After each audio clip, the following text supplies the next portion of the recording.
Hello, friends. It's been a while since we've been here. A couple of weeks, in fact. We're in February, and Zine Quest is pretty much upon us. But let's not stop there. Actually, when I was looking through the projects for this week's show, I had a little bit of a challenge in whittling down to the kind of customary two projects that we normally have these days so that we have enough time to go through all the cool stuff. So let's go back to our roots and talk about far too much stuff. I hope you enjoy the show. If you do, please hit like and subscribe, and come talk to us on Discord. The link is below, and all that sort of stuff. But please enjoy the show tonight. I'm being joined by our good close friend Neil from Paladin Roleplaying, and we're going to have some fun. So, without further ado, with Devious Dungeons, Foreboding Forests, and the Coolest Cats, my name is Phil. This is Dark Orb. Welcome to Kickstart Your Weekend.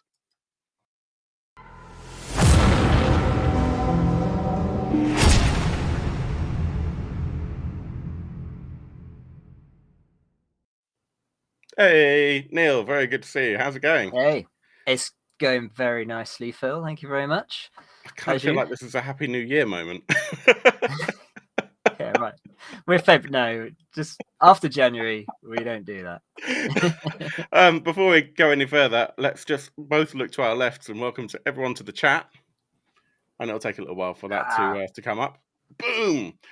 There's actually a few comments that have already been thrown up, but we can't see those. So I will very quickly run through them here. Krista, very great to see you. Thank you for joining us. And I hope you are well. Bruce Sanjuro, great to see you. Andy, Yoel, and Jay. Great stuff. Hello, everyone. Stuff. Thank you, everyone, for joining, and I hope you enjoyed the show today. Yoel says, were you trying to do gang signs with your hands there? I didn't notice what I was doing. We're completely in a gang. Phil, you're so street. I'm not sure what gang I'm in. Probably I'm not sure either. The high blood sugar gang. He says drinking a sugar-free drink, actually. But hey, we medicate where we can. Oh, there's so much that's happened. I do actually want to just catch up a little bit as well. And we should probably discuss actually having a Friday night party as well at some point after the show. I don't know if that will happen today. Let us know in the comments if you fancy doing that. If you do, we can discuss that on Discord. I'm doing the gang signs again, as you can see. But what's happened? I got some cool posts. I got this. Nice. Which is amazing, actually. If you don't know what it is, this is Demon Dog. It was by Nightfall Games. And the blurb on the back, it's a Morkborg compatible game. And it goes, "You died. You made a deal and now you're back. Sure, you had to make a pact with the devil, or at least one of them. But it's worth it for revenge. Stick two fingers up to the zealots, burn their shit down, skewer the taxman, kick the guards in the bollocks, spit on your own grave." I just think it's great fun. I'd really like to do an actual play of this at some point soon. There's been a few things that come in the post, but this is the one that I'm the most excited about. Even though I must confess, even though it probably said it on the campaign, I'm a little disappointed by the page count. 88 pages, which is not huge. It is beautiful. I mean, it's everything that we come to expect from sort of Morky-Borgy kind of thing. So, it's all that kind of stuff. But nonetheless, I think it's really cool. I don't know if there's anything that you've got recently that you're excited about. Only one thing. I got this wasn't planned, by the way, so sorry. It wasn't planned, so it's why I'm reaching, but luckily it's just here. I got the Big Squirm for... Oh, yes, I got that Troika. as well. I didn't have Troika previously, but it was something I wanted. I like the look of the Big Squirm. Actually, this is quite a chunky... it is proper chunky. And this is I don't know how well this is going to work, but this is sort of a detective noir scenario for Troika. So I'm looking forward to giving that a try. I think that's going to be quite cool. I toyed with actually doing that on the show. Yeah. But I think it's quite an investment. Troika itself, I've run it once. And the system is really interesting. The initiative system is The particularly initiative's interesting. very cool. Yeah. Did you get it with the at the fill level with the bag and the tokens and I everything? didn't. I sort of wish I had done now. Fail. Yeah. Fail. Yeah. Schoolboy error. Just go Schoolboy straight error. to the fill level every time. Yeah, I'm saying that. There is one campaign that we're going to talk about lastly today that I was really tempted to go the fill level for, and I haven't. Purely because I don't think I will. Actually, I did, and then I backed out of it. And the reason for that is purely because I don't know how much use it would get for me. But I actually think it's an amazing product. And do you know what? Everything that we're going to talk about today is really cool. I'm just going to say that. I agree, actually. And that's what we like to do. Talk about things that we're really excited about. Let us know what you think in the comments. I know those coming in right now. The other thing I will say that was very, very cool is if everything goes to plan, next week, instead of Kickstart Your Weekend, we're going to have an interview with Daryl from Pinnacle about Legend of Ghost Mountain. Cool.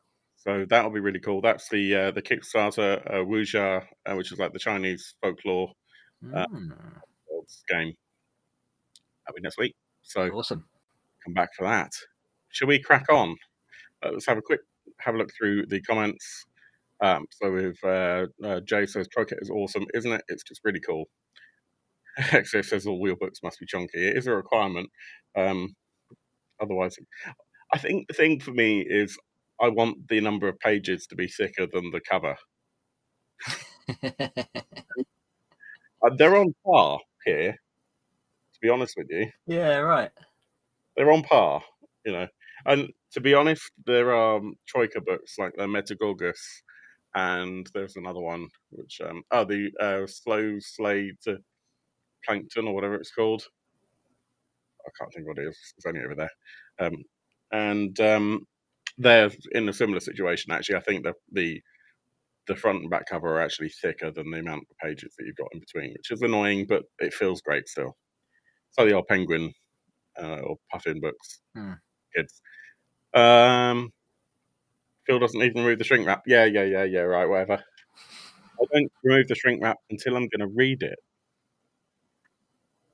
Unlike opening it, having a look through it, failing to read it, and then having a book that's just going to get ruined without being read.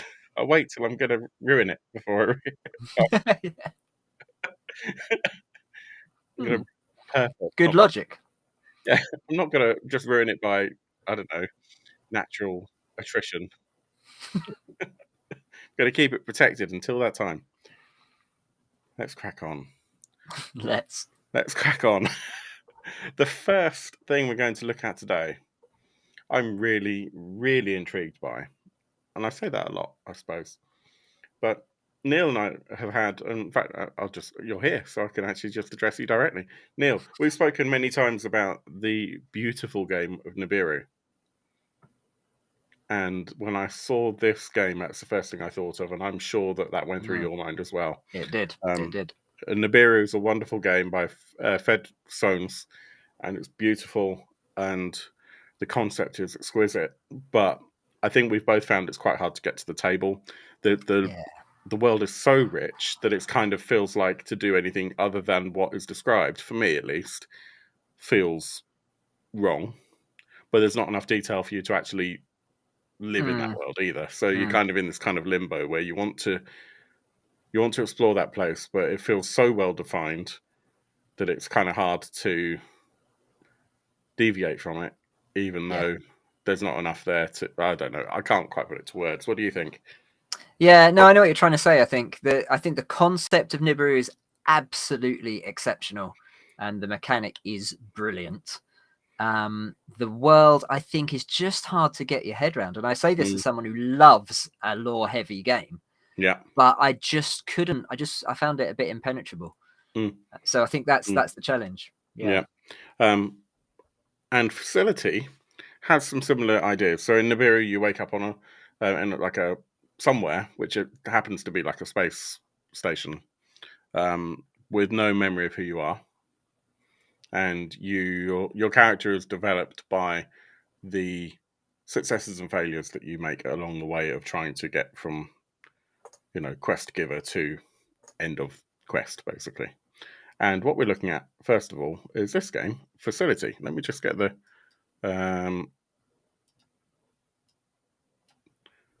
this to look a little bit better. I'm fighting with technology, which does not really help. Boom. That looks a bit better, doesn't it? Yeah. So, Facility. A Breathless role-playing game. Breathless is a system of amnesiac prisoners escaping a bizarre mechanical labyrinth. 12 days to go on this. And let's have a look. You awaken, cold and in the dark, fumbling around by low blue lights, in a coffin-shaped pod. You pull yourself out of the box and in the dark see the faces of others. You are all wearing loose-fitting white clothing and laceless shoes. Hospital patients? You peer into the dark, seeing little but hearing the sound of dripping, running water and distant machinery. You gather what you can, knowing that something is hunting you. It will be here soon. Wait. Can you remember who you are? One GM, number of players taking on the role of ordinary people, stripped of memories, trapped in a hostile, insane labyrinth of machines and interdimensional weirdness. Can your escapees make it to the elevator at the end of the book and escape the maze, or will your robotic nemesis find you and end you down there in the dark? We play to find out. And what were your first thoughts on this, Neil, when you started looking at it? I mean, first thoughts, of course, it looks stunning. I love the art, love the layout. So I looked up Galen, who's the creator. I don't know anything about Galen. No. But despite the fact this is the first Kickstarter, on their itch page, there's a few games. So this is not a first game. And there's the biggest one looks like something called Crash Kart, which is a Forged in the Dark game. This one here. That looks pretty cool. And I had a quick look at the system, and I like I've not come across Breathless before. No, me either. Although the SRD page, there's something like there's over 150 games that have been made with it, I think. Yeah, I didn't go into too much detail on the SRD page, but I remember there was quite a lot. But it's really simple. It's a stepped dice system. So you need to roll a 5 or above for a success, and the better you are at something, the higher the dice you roll, from a D12 down to a D4. Yeah. And the thing that's nice is that every time you roll, your dice for that stat goes down by a step. Yes, so you gradually get worse and worse until you catch your breath, which you can do at any time. And the SRD says this can be done at any time. When a character catches their breath, the GM looks at the scene and introduces a new complication to the group. Yeah. And I thought, that's pretty cool. I like that. It is really cool because it, particularly as you can have, if memory serves correctly, those dice can be attributed to things that you have as well. So basically, they're almost like resources in a way. And so you're almost gambling about what you want to do in order to try and resolve a situation, because you know that whatever you use, you're going to have less of, be it, endurance or whatnot, or even if it's just a physical thing, Yeah, so it's quite a sort of resource management kind of feel to it, I guess. But not necessarily in an overly kind of laborious way. And you're right. I mean, the artwork is absolutely awesome. Amazing. And it's all done by Galen, who is an illustrator himself. Absolutely stunning. The style is really cool. So if we go back to, where were we? Use the Breathless engine to provide a quick playing experience capable of providing your test subjects with an endless variety of weird science machines, terrifying robotic pursuers through a simple roll of the dice. Each use of a skill or a device downgrades stat ability for future rolls as your survivor runs out of stamina. And that's what I like. Yeah, that's cool. Yeah, I think that's really fun. Every time you catch your breath, as Neil said, then your nemesis gets closer and stronger. So basically it's you're running away. If you stop to catch your breath and they don't stop, then they're going to get closer. It's that kind of concept. And you can really imagine the tension building, can't you, as you play through? That's cool. And certainly for one shots as well. I mean, you kind of want a one shot to really have that kind of lingering, holy crap kind of thing. Certainly, my favorite one shots have been the ones where everyone's left the table slightly shaken, including the GM. Not necessarily in a bad way, but just wow, that was intense. Yeah. Sent by the shadowy proctors that run the facility, each of the 8 Nemesis machines acts as a primary antagonist of the test subjects with 8 different styles of hunting and killing. They are vicious, relentless, and will never stop coming after your subjects until they are destroyed. It kind of reminds me of the Sentinels in The Matrix. This kind of thing that's just kind of coming out, and if you get caught, relentless. Exactly. Yeah. You have to scavenge every corner of the facility, construct your salvation from bizarre machinery that you find. So some way of taking out the what are they called again? I've already forgotten. Nemesis machines. It's an incomprehensible maze of laboratories, power plants, abandoned offices, and humming computers. Wonder what they're humming. What do you think? Some cheerful ditty, I'm sure. Yeah. Whistle while you work. They're classing it as a zine, but you're looking at 66 plus pages, and I held up Demon Dog earlier on, in case you've already forgotten. This is Demon Dog. That's 88 pages, but obviously it's hardcover. If they do something like saddle stitching or something for this, then obviously it will, if they staple it, effectively is what I'm saying, then obviously it'll be thinner. But I think it's a really interesting project. What I haven't checked so far is the updates. So they updated it earlier on today. That's incredible. Basically about the fact that it was funded within 3 hours. So, which is pretty cool. Nice. The only question I've got, which I feel is not quite clear, right down at the bottom of the Kickstarter page, it says the book, and it says it'll be a 66 plus page zine designed for a half dozen or so sessions of breathless play. Yeah. So does that mean it's basically that's your lot? You do your half dozen sessions and then you've played it through, maybe in the same way that oh yeah, there we go. Yeah. What's it called? The game by Howard and Taylor that came out from Rebellion, Tartarus Gate. Oh yes, so in Tartarus Gate, you kind of get the system and the scenario, and if you play it once, then you're done. The whole thing is finished. And I don't know if that implies that this is like that, just the way it says designed for half a dozen or so sessions of Breathless Play. I'm not sure whether it's one scenario that's got half a dozen sessions in it. Or if it's half a dozen effectively one-shots. Yes. That would be a good one to answer, because I would rather it was the latter, actually. So you could just go, hey, should we have another game of? Personally, that... This feels like the sort of game you want as a sorbet, really. Kind of cleanse the palate between heavier games. Yeah. Or one of those that you keep in your bag, and if, a couple of your players don't turn up, or you have to... pull something out quickly, say, hey, why don't we play? Exactly. Right. I'm just going to catch up with the comments. We've let's see where we are. Ruin it when it means something. I have shrink wrap anxiety for Astro Inferno. I want to see the open spine version, but I want to keep it pristine as well. Yep. Talking about Dark Orb and Astro Inferno is going to be amazing. I'm so pleased that we got that interview with Andreas and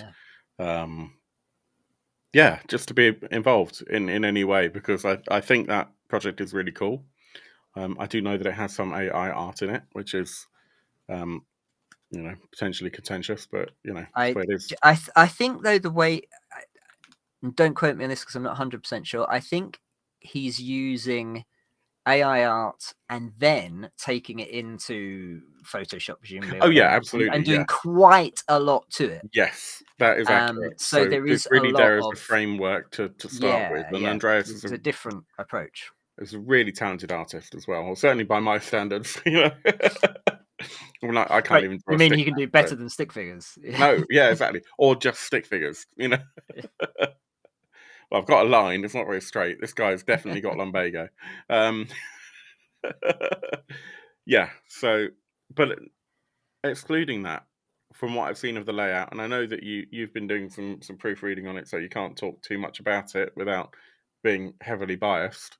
But the reason why I can say this, the reason why you're heavily biased is because, as far as you're concerned, it's just really cool. And yeah, I can say the same. I'm biased, and I think it's really cool. I was very excited with the project, but we are getting sidetracked. Sorry, everyone. Facility looks amazing.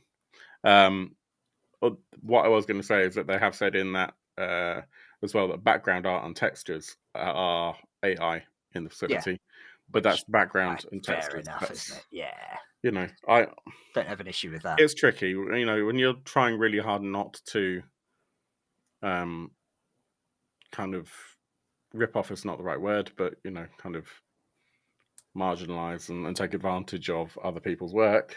But at the same time, you know, if it's something like textures, which are fairly generic anyway, hopefully, you know, I think I can let that slide, particularly as there are actual artists involved in this project.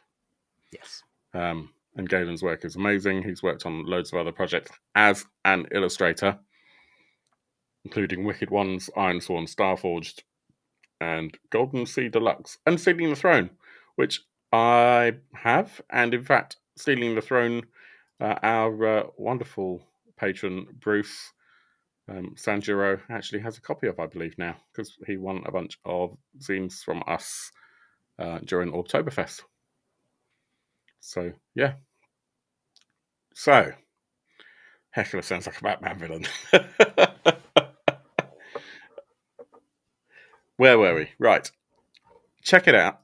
I think it's really cool. So, the facility, let's just check the pledge levels. It's not that expensive. PDF is £6, $7, because our exchange rate is just non-existent right now.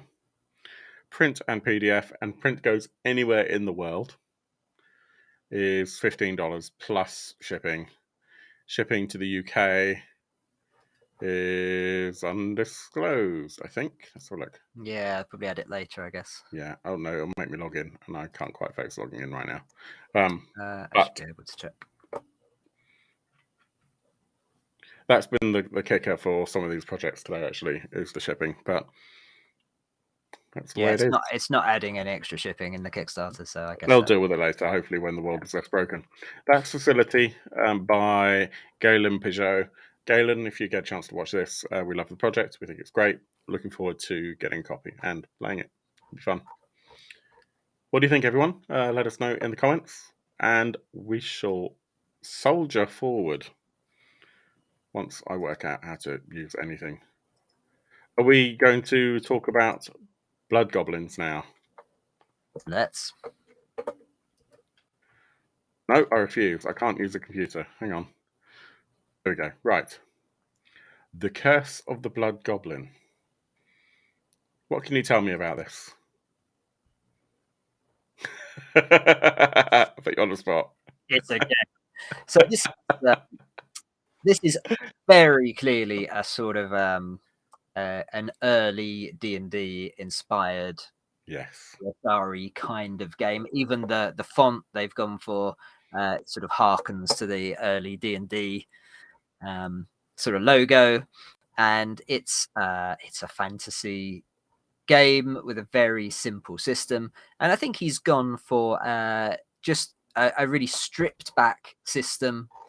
And I think from a quick look at the quick start, I think he's done a good job actually of the system. It's relatively generic fantasy world, but that's fine. You know, you could make it whatever you want, and we've all got, you know, we all know how fantasy works. We've all got fantasy scenarios we can run. But really nice, simple. So it's a D6 dice pool system. You roll as many dice as you've got for that skill. Yeah, we love a dice pool, don't we? Yeah. And you're looking for 5s or 6s for a success, and then you need a certain number of successes to match a difficulty level, and that's basically it. And then there's a bunch of skills, there's a bunch of spells and curses.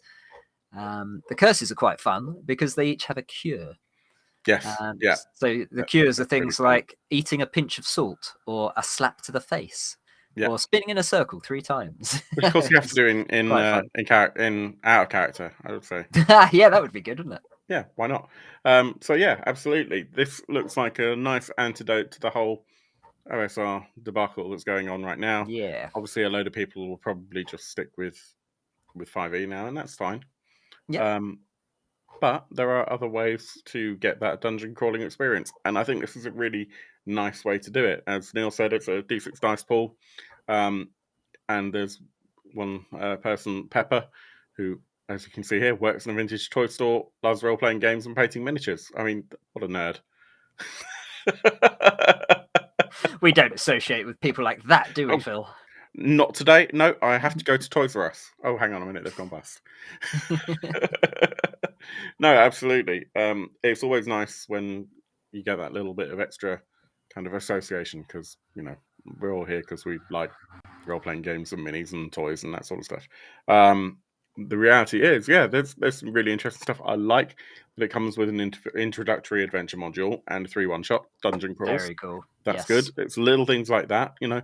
Again, if you're just looking for something to cleanse the palate between 2 great big campaign things, having something like this that is basically good to go makes all the difference. And if you're time poor like I am, or just lazy like I am, then having that already to hand just makes it lowers the barrier to entry at the table. And I really appreciate that. And I personally will always gravitate towards something that's going to come with an adventure. I'm more likely to run it if there's an adventure or a campaign than if it's just a core book and that's it. Yeah. Even if it's, and we'll talk about this in greater detail later, even if it's a bunch of tables and an easy way to be a campaign, a scenario generator, I'm still less likely to do that than I am to just run a written scenario, because time and sometimes confidence. You know, if you're having a kind of a bad month or something and you just don't feel like the quality is there that you want, even if actually you run something and then decide it sucks, at least you can blame someone else. What I like about this as well, number one, they come with an STL file of the Goblin itself, the Blood Goblin. That's pretty cool. Yeah, it's fun.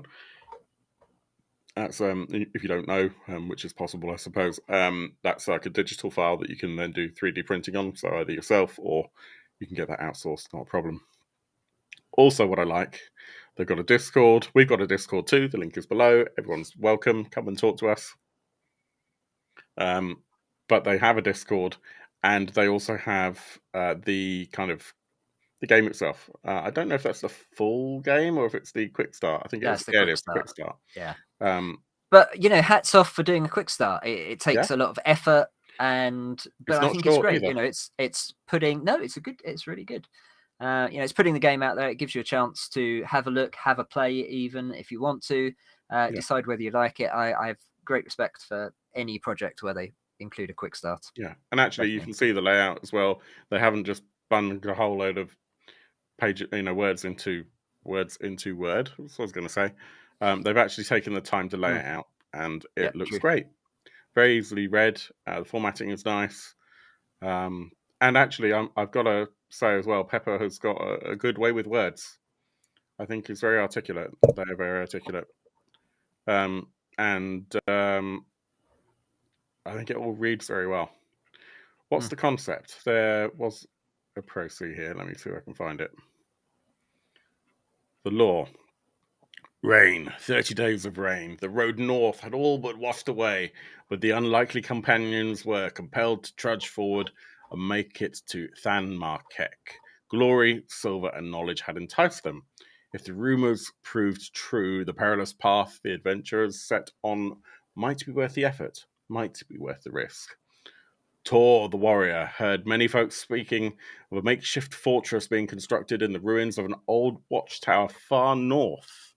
The region had become unstable and unsafe. Goblin raids had become frequent and deadly. People speak of a warlord who has taken on the title of Baron of Mar and seeks to seize the lands and subjugate the people. Tor longed for the glory of slaying such a foe. Canig the rogue heard whispers in the circle of thieves of a missing chest lifted from a wealthy merchant's home in Than Markek. The mystery being nobody knows who took it. Usually a heist like that would leave some kind of trail. Someone would let slip that they had been a part of it or get so drunk they brag about the accomplishment. Nobody took credit.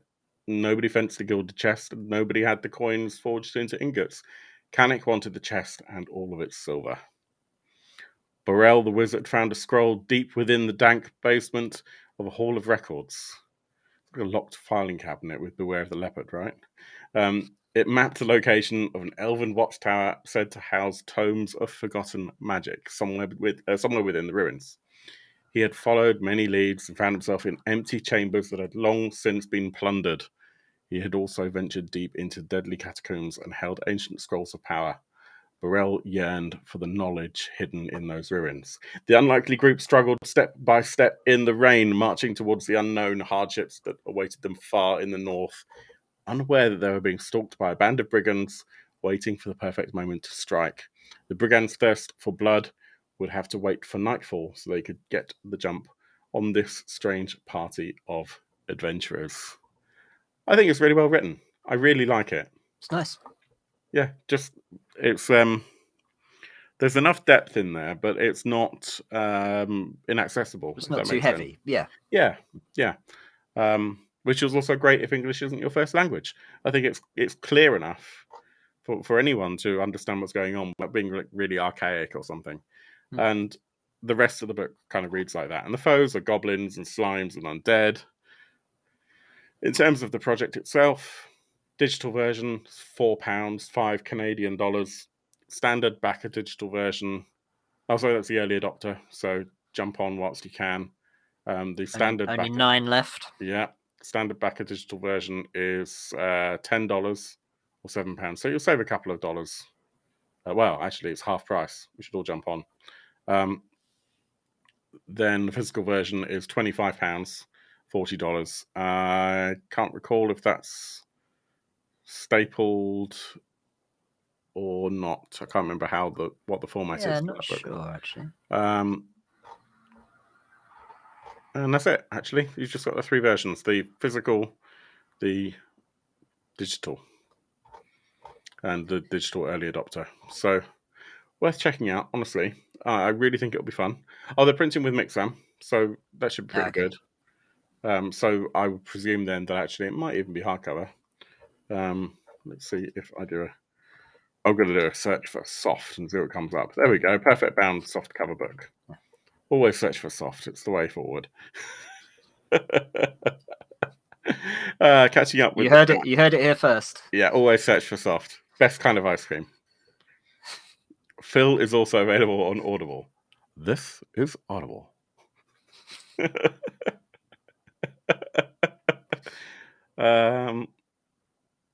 Does he also do a reading of the site? Texas Book Depository. Oh gosh. Right. I'm not going to read through the comments that we've missed because they're just ludicrous. There are lots of them. Sorry, everyone. I think we should have a mini heckle. Like whoever's not like talking has to keep up with the comments and just derail the person who's speaking as much as possible. Check out Curse of the Blood Goblin. I genuinely think it's really fun. If you like an OSR type game in terms of not necessarily in terms of the system, but in terms of that sort of fantasy genre, I like the fact that it does have that typical kind of D&D feel in terms of the setting, but it's not D20. And there aren't that many that do that well. So I think it's definitely worth checking for the sake of, $5. Definitely worth looking, even for 10. Definitely worthwhile. And abruptly the Neil ceased. He's still live. Yes. I'm just looking at what's coming next, trying to think if I have anything sensible to say about the connection machine, or are you just talking generally? Yeah, just generally in life, just Generally what's in coming life. next. I don't know. The next project that we're going to talk about is a little bit more of a complication to describe, I would say. It is arguably very sufficiently indie, in that the creator, Tanya, Floaker, is kind of very associated with the Edinburgh indie RPG scene. Props to that scene for just being awesome. And this product in particular, I think it's designed for 2 to 4 players without a GM, and it will play in 1 to 3 hours. You need 2 6-sided dice, different colors, and some writing tools.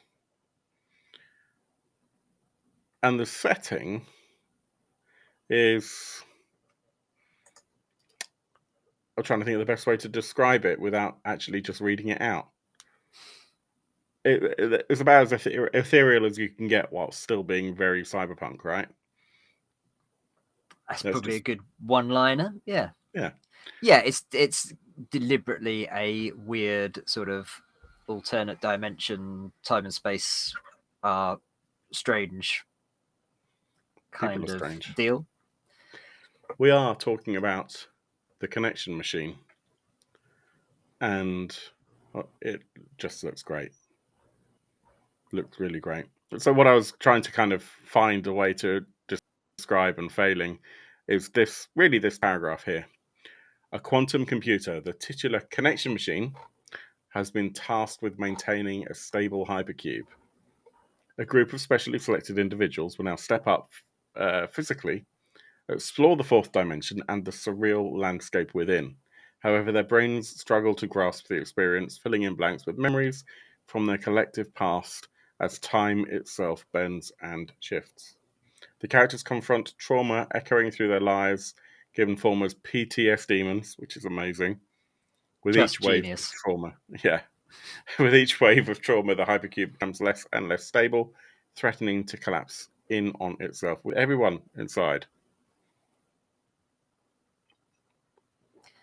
So you spoke about, Phil, you like some of your most memorable games, those sort of the ones where you kind of leave the table almost a bit kind of shocked because it's such a kind of emotional experience. I think that's what you'd get with this game. I think you'd really get immersed in it, and it would have a powerful effect. I think so. I think it might be quite hard to. I mean, it's GM-less, yes, but I think someone still needs to know what the hell they're doing. Sure. Obviously, but excuse me. A bit like something like Fiasco. Even though there's no one in charge, you're going to need someone to be in charge effectively, unless everyone at the table just reads it, which I suppose you could try and hope that people will do. That's never going to happen. But in terms of what there is, I mean the campaign actually explains it about as well as it can, I think. Yeah. I think the thing with this game is it's not so much about the setting, it's about the theme. I don't know Tanya, and I don't know their work, but I've just had a little look. This is the 7th Kickstarter, and apart from, so there's a couple of stuff to do with Edinburgh indie gamers, a couple of Slay Industries supplements, but then if you look at Tanya's own games, Be Seeing You is an RPG about independent surveillance, freedom, and compliance. Yeah, we've talked about that one previously, I think. Lo, the Dread Empire is a grimdark anti-capitalist narrative wargame stroke tactical RPG. Yeah. And then there's this one. So Tanya clearly writes games where the theme is at the forefront. Yes. And I love that. And so I think that's what we can expect from this. And incidentally, Lo, Thy Dread Empire, 585 backers. And it raised over almost £16,000, which for an indie game is spectacular. Does that mean that they're no longer sufficiently indie? Yeah, maybe. I can't remember what the I think it was 100,000 that number was at. Fine. I can't remember. That's fine. Yeah, the top tier for that game was £100, and you got digital files, hardback copy of the book, a play aid pack, and a special character added to the book. There were 10 pledges available for that, and they all went. So it just goes to show how. And then there's a £75 one, which is similar. What's the difference? Probably just the type of character that goes in. And then, so like those top two, the 75 and the £100 were both, you get a character added, and then it drops down to £40 for that campaign. But it looked great, and the art was gorgeous. As it is for this one. Yeah, I mean, just look at this. Look at that. I mean, that's stunning. Classical art in every sense. I don't know who the artist is. I think it's Julia Oh, yes. Nevalainen. Yes. Sorry, Julia. Nevalainen. Yep. Same artist as was used for Lo Thy Dread Empire. Is it? Yeah, and it really is nice. Stunning. And I must admit, when I looked at those stretch goals, ranging from £2,000 up to £10,000, my initial thought was, "Oh, that's optimistic." Yeah, but having seen how much that last game got, then that's totally achievable, and I really hope that it gets all the way up to the £10,000. Yeah. And another thing, and I've got to shout this out and take my hat off to Tanya. Hang on, let me just. You're not wearing a hat. Hang on. You shout it out. I'll take my hat off. Okay, shout. You take your hat off. I'm waiting. Tanya is making an unlimited number of free community copies available. Yes, of this game, and just props, respect for that. And so, it's totally affordable.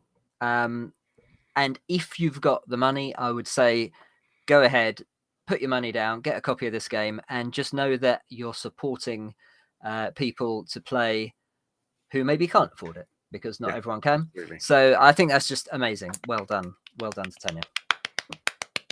You could applaud as well, but no, I'll just applaud on my own. I was just saying the well done. All right, I'm the audience. Hooray! No, but seriously, there's no joking involved. I completely agree with you.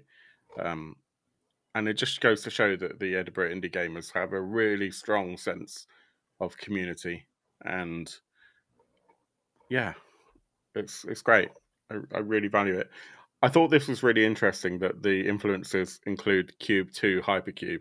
I love the Cube films, and in fact, I don't really like horror films. I love horror books. I run a lot of horror games. I don't tend to enjoy horror films, but the Cube films are just, even though, as Tanya points out, they don't always pull it off.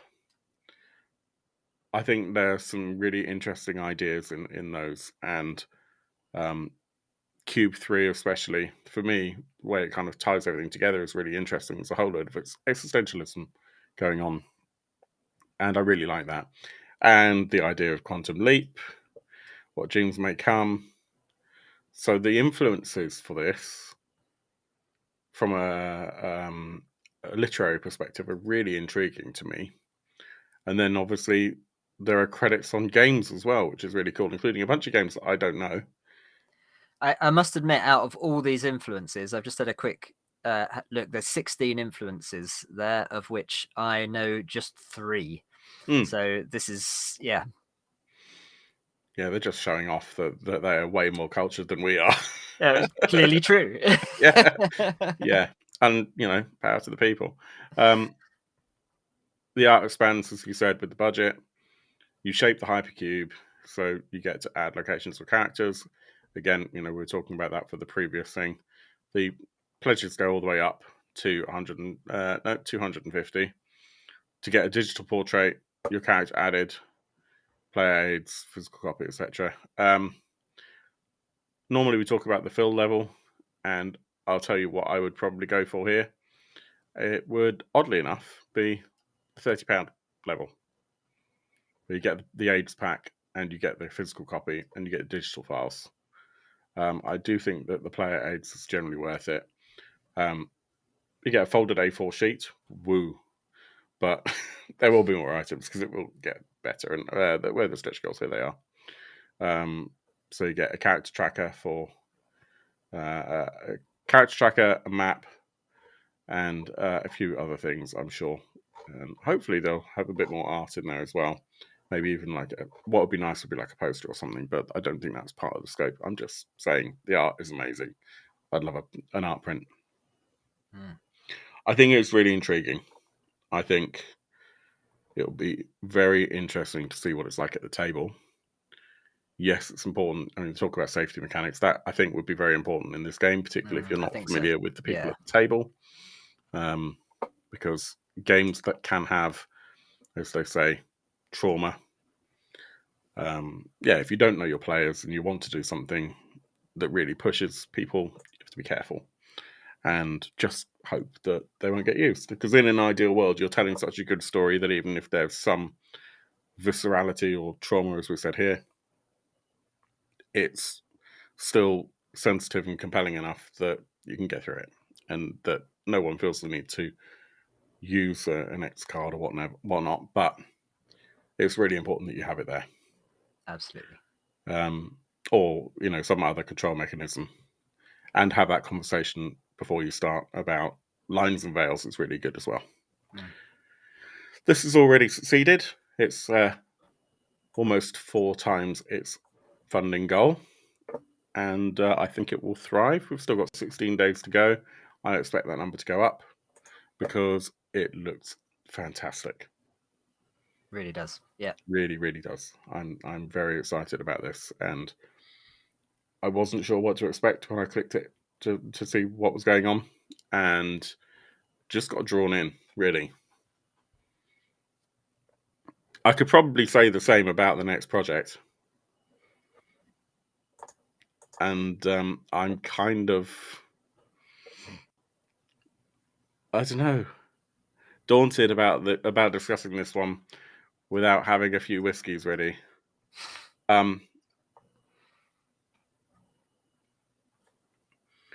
We all know that in the hobby there was something big that happened a few years ago when OSR got turned on its head as a punk graphic designer and a great RPG writer got together in Sweden and launched just a crazy, crazy art book full of yellow and pink and all the other ridiculous neon colors you can imagine, and skeletons and mysterious multi-headed beasts, where the book itself was beautiful, but everything you needed to run the game was actually in the back cover.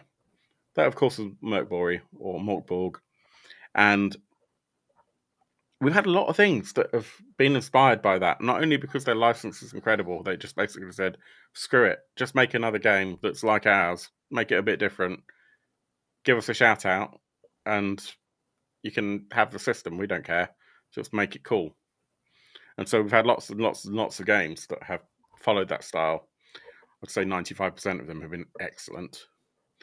This is not a Morkborg game that we're going to talk about, though. Bloody well looks like it. But what we're actually going to be talking about is the True OSR. And let me know in the comments if you know what OSR actually stands for, because there is some disagreement. Turns out it's not what you think. No.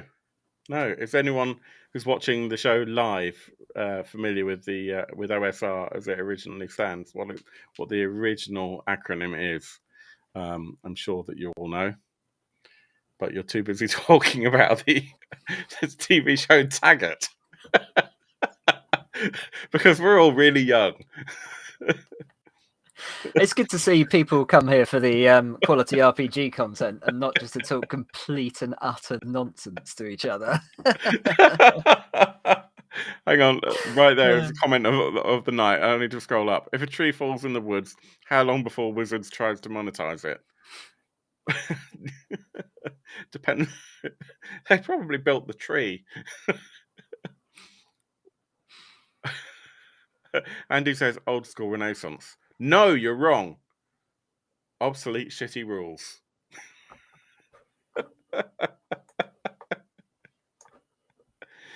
OSR equals 80s cop shows.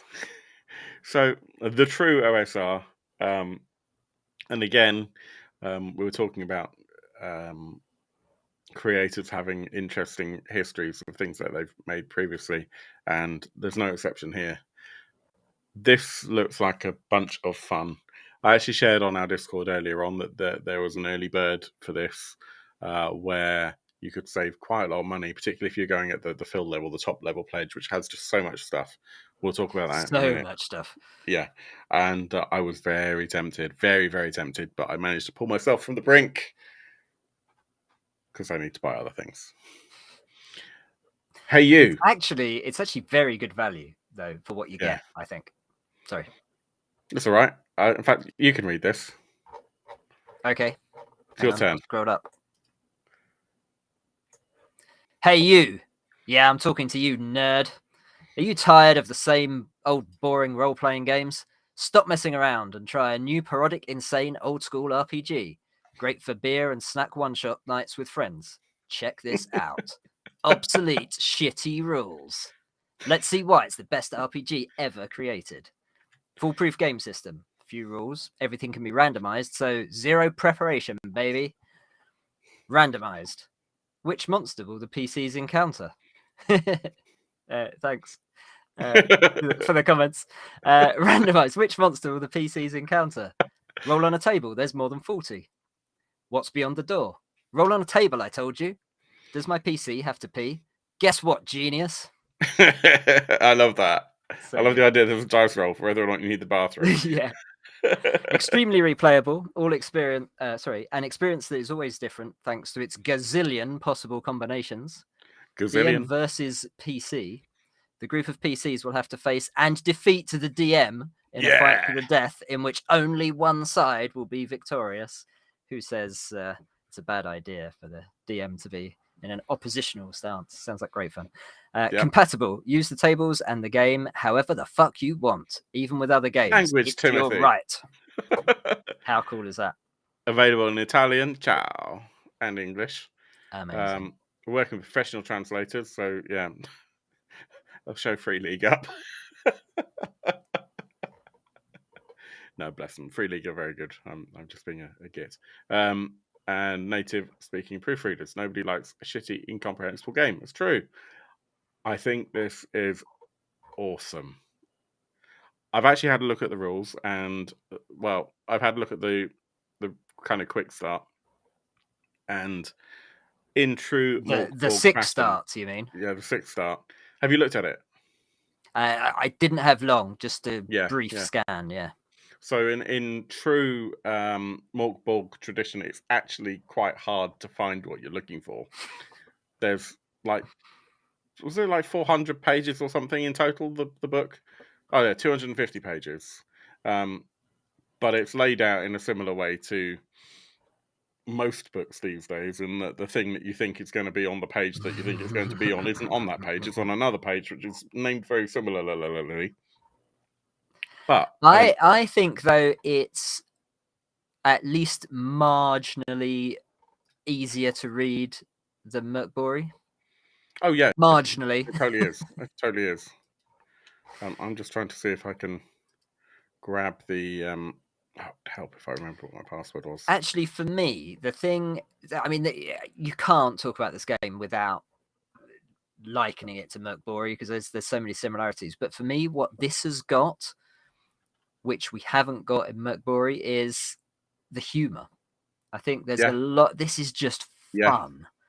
And whereas Merkbury's going for the sort of gritty, I think it's not my favorite game. I I know a lot of people love it. It's never quite caught me. I like the look of this more. I love that flippant kind of flipping the bird sort of attitude and the punk aesthetic with that kind of humor. I just think works really, really nicely. It's just really clever. And I also think it's got a little bit more to it. You know, the number of words in Mork Bor is virtually none. And this just has a little bit more that you can sink your teeth into. I just think this looks amazing. So I'm just looking through the 6 start here, as you can see. But let me see if I can just get this to be a little bit more. Let's zoom out a little bit, maybe. There we go. So I'm just whilst we're talking, I'm just going to scroll through it so you get an idea of the visual style, which I actually think is really good. But yeah, you can see that they've taken influence from Mork Bor. Tables, lots of tables, which is great. I really like random tables. It's the thing I love the most about Dungeon Crawl Classics. And there's a load of them. There's a load of them. And it is basically just all tables, as is Dungeon Crawl Classics, to be fair. I mean, look, it's a table of traps. What kind of trap have you got? There's a radioactive turret. There's 20 hit points. Or a pit with water, or a Tesla turret. Comes out of the ground and generates shocks that inflict 1d10 damage and immobilize anyone in a 1d100 meter radius with the same number of rounds. And then all the weapons, like, you know, a repeating crossbow and a whip and a Molotov cocktail. I just think the style is amazing. And let me just get this back to an appropriate page size. Nearly there. Hang on. Whoop, there we go. So we've read through all of that. There's the 6 start. That was 96 pages. I was just showing you that. So check that out. It's really cool. What side? So if you just get the standard edition, it's now called Bullet, I think. Yep, it's this one here. In fact, there's more things available now. That's good to know. Because there's an app as well. You get the hardcover book, 250 pages, 10 million tables. The PC archetypes are ridiculous. Teacher, cowboy, skeleton, influencer. Yeah. Jester. Yeah, I do that anyway. And then the randomic tables, which are down here. So natural hazards and divinities and all sorts. There's so much. And then you've got the Kickstarter exclusive edition. This is the fill level, basically. So you get a box. In that box, you get an LP with 10 tracks. You get a shitty Dungeon Master pencil and a shitty player character pencil, 2 custom dice, which are D10s, I think. D10s, yeah. And then the True OSR core book. You get 35 custom picks, the X picks, because they're like XP. And from what I could gather from watching the videos, I think basically you earn those XP quite quickly throughout the game, and they are used as a currency for the end game. So I could be wrong. It's definitely worth double checking and going through this. But my interpretation was like the GM and the players can both earn XP, and they help you out in the end game because, you know, they'll help you to buy things to make your side stronger when you're, as the GM going or DM going against the players. So the better they do, the harder a time you're going to have beating them at the end. Yeah, I think it was really cool. And yeah, so you get the box, you get the Obsolete Shitty Rules, 35 picks, 2 pencils, 2 dice, and the original soundtrack on vinyl. There's some music there to listen to. It's a mixture of stuff. And then there's an app as well, which I couldn't quite get my head around. That's a PDF as well. So contributions from the best designers. Oh, okay. It's a mixture of stuff. Sorry, I'd forgotten that. Adventures, tables, settings, and dungeons. Some of the best TTRPG designers that agree to work with them. And there is an app, the True OSR app. I haven't managed to get my head around what that does yet. There's some very funny videos about, stuff, and the character sheet as well. And then, breakdown of the rewards. So PDFs, book and PDF, then book and PDF with an app. Then you've got the Trooper, which is basically the full level, which was up until about 4 hours ago, €95, and has now jumped up to 110. So a bit of a jump there for the quick start, from the early bird rather. But you get a lot for the money, even at 110. If you think you're going to get value from that, then it's definitely worth looking at. I just think it's going to be a really great beer and pretzels, as they say in the US, game. I would probably suggest that the normal book version, just get the book, is probably fine, which is not something I say very often. But I think that what you're getting otherwise is an LP. If you're an LP collector, then obviously it's a no-brainer, get the top edition.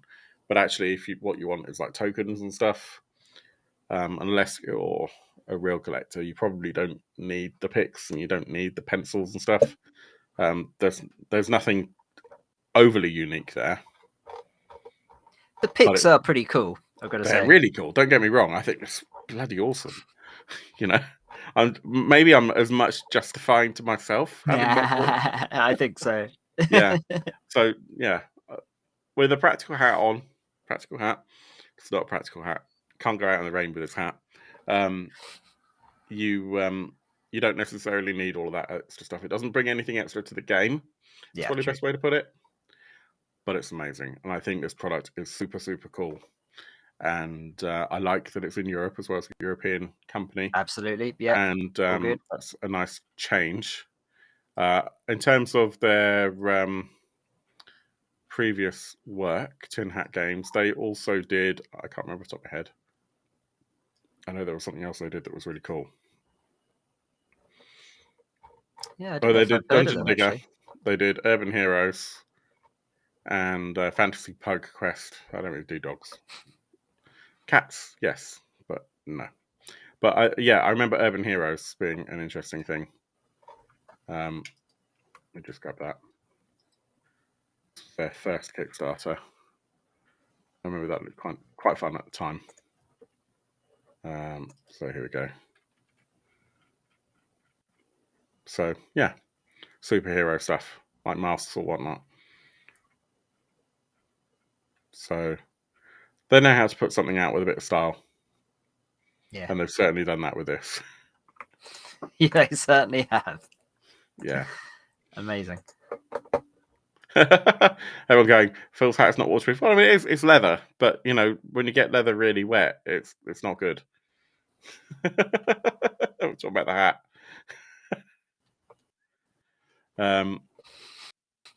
And I assume his mind doesn't blow when it rains. I really think that game is awesome. So that was the True OSR, Obsolete Shitty Rules. That has got 18 days to go, and they're already almost... They're smashing it. Yeah, they're almost 400% funded. Rightly so. Yeah, we've backed it at the just a book level, although they have added some additional pledge levels now. So definitely worth looking and seeing if there's something in between the two that takes your fancy, I suppose. What are your thoughts, Neil? Is there anything there? You don't have to say what, but is there anything there that takes your fancy and that might take some of your hard-earned pennies? Do you mean out of those 4 projects? Absolutely. Yeah. I mean, I like the look of all of them. I think if I'm trying not to back so much this year. So far, it's going well, but we're only in February, aren't we? Yeah. And you're now a guest on the Phil Spends All Your Money show. I think if I just if I had to back one, I think I'd go for the Connection Machine, just because it looks so different. Yeah. But I don't know. I might end up backing more than one of them, maybe. Probably. Well, we'll have this conversation in Discord. If you'd like to join us on Discord and find out where all our collective money is going, then, as I said many times, the link is down below.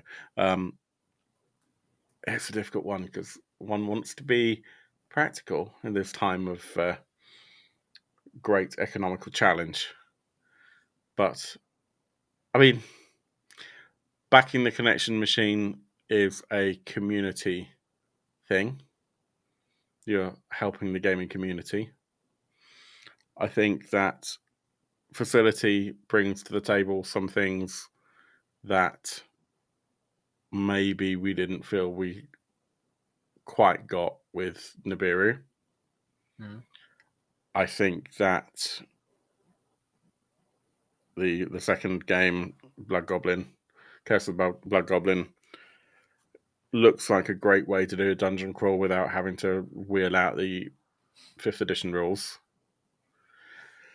And then there's this, which looks like a great way to do a dungeon crawl without 5th edition rules and actually have fun at the same time, like proper fun.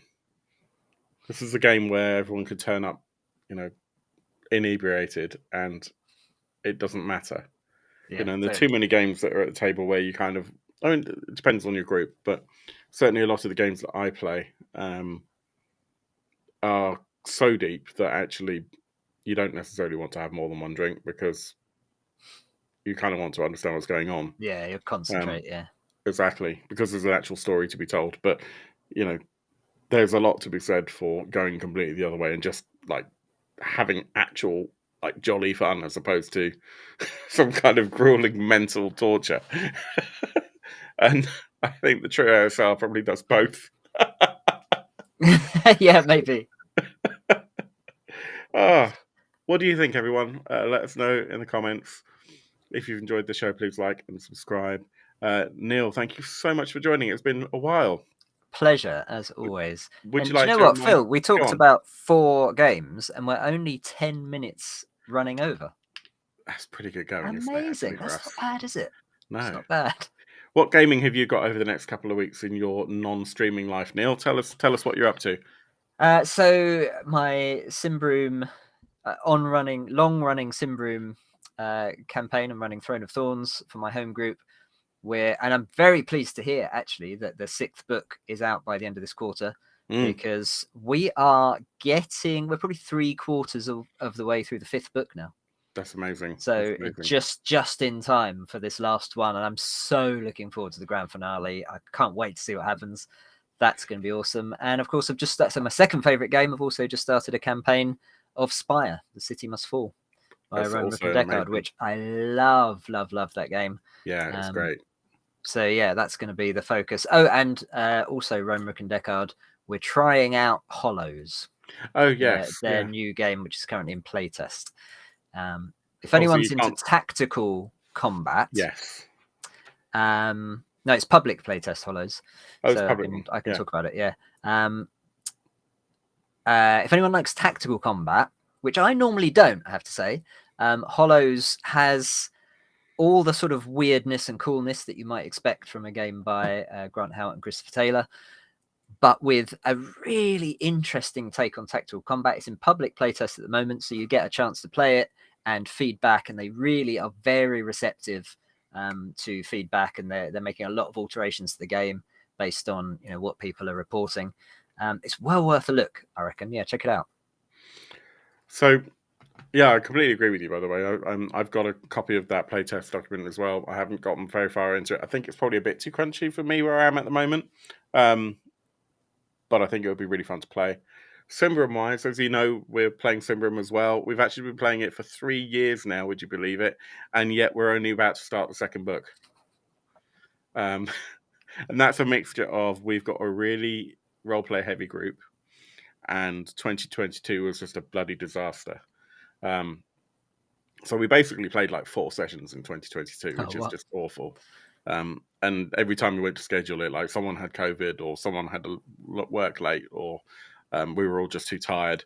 But we are, where are we? We're doing the Bell Tolls for Castor. Great scenario. Love that one. So we're about halfway through that. No, I think probably 2/3 of the way through that at the moment. And then we're going to go on to book 2 of the Throne of Thorns, which is the Witch Hammer, which I imagine will probably start the session after next. So in about 4 weeks' time. The problem is that I haven't managed to really read any of it yet. So I need to get on with that. I'm running for the first time in forever. I'm running in person in Nottingham. Nice. Tell from the Loop. So we're going to do the starter set of that in person. Oh, cool. That'll be fun. I'm a bit nervous. I have run Tales from the Loop, but I ran the first scenario from the actual published book, and we got about halfway through it, and then the group just fell apart. This was years ago, and I've never got back to it. So I need to re-upload all of that into my brain. That's what I'm doing this weekend. And then, as I said, Friday we're going to have hopefully an interview with Daryl from Savage Worlds about Legend of Ghost Mountain. And then in a couple of weeks, we'll have an actual play. And I'm not sure if we're going to do it live or recorded at this point in time. But we've got an actual play coming up of, if I can remember what it's called, Fear of the Unknown, which is a Powered by the Apocalypse horror game. It's kind of a horror movie kind of feel to it. And it's theoretically zero prep, although I'm always a little bit skeptical of zero prep games, because it just usually means minimal prep, or you need to be quick on your toes and you need to be able to kind of respond very quickly with, dice rolls and random tables and stuff. And I'm not great at that. So, but it's fine because I'm not running the game. We've got the author who's going to run that for us. Cool. So if you're a member of our Discord and you want to join in, we've got still a couple of slots left for that on 19th of February. So, yeah, I think it's going to be great. I'm really excited. Feels like we're back on track for an amazing 2023. Nice. One other thing I will say, and of course there are tickets available. We've discussed this very lightly. Orbtoberfest is going to happen in October in the UK, in Nottingham. We've got 25 at this point, 25 tickets for a very, very limited little Dark Orb convention. Basically just the Discord group. So, yeah, that'll be a thing. That's going to be fun. Tickets are available, and it should be interesting to see what happens there. Until then, though, I think it's a good time now to wrap up. So, with Devious Dungeons for Burning Forests on the Coolest Cats, we've been the Dark Orb. I hope you've enjoyed the show. We'll be back next week, as discussed. And until then, I'd suggest that you go to Paladin Roleplaying down there, and there, go and buy some dice, and we'll see you soon. And I hope your dice rolls are, in the meantime, way better than mine. Thank you, everyone. Take care. See ya.